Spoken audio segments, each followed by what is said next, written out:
Après l'assaut du groupe armé M23 sur la ville d'Ouvira, dans l'est de la République démocratique du Congo, près de 65 000 Congolais ont fui vers le Burundi voisin en l'espace de seulement 10 jours.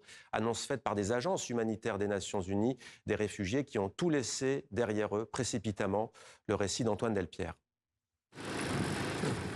Ni les chavirements fréquents de pirogues sur le Tanganyika, ni les dizaines de milliers de francs congolais que coûte la traversée ne les ont dissuadés.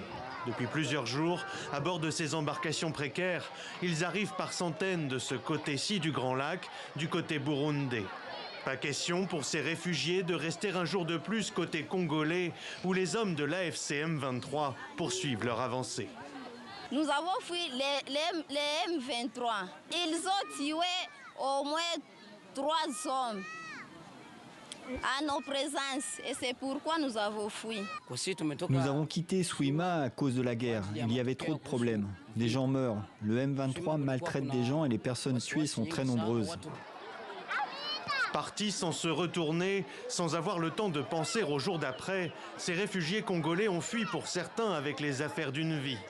Après plusieurs jours de marche, depuis leur village, plusieurs nuits passées en brousse, la première nécessité pour eux ici, c'est de manger. Sur la plage, chacun improvise un repas à base de manioc, pendant que les enfants se remettent de la traversée du Tanganyika.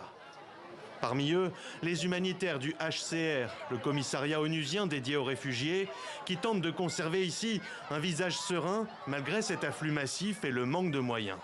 Quand elles arrivent ici, elles sont totalement démunies et n'ont rien.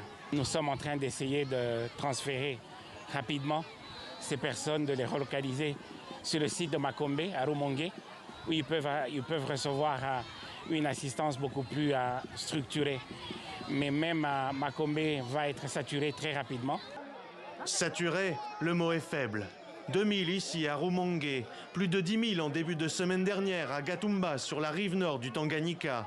D'après le HCR, entre le 5 et le 11 décembre, c'est plus de 40 000 Congolais qui ont franchi la frontière burundaise avant d'être accueillis dans des sites de transit comme ici, en commune de Bukinanyana, en attendant leur transfert vers des camps de réfugiés mieux équipés, comme celui de Bweru, environ 200 km plus à l'est.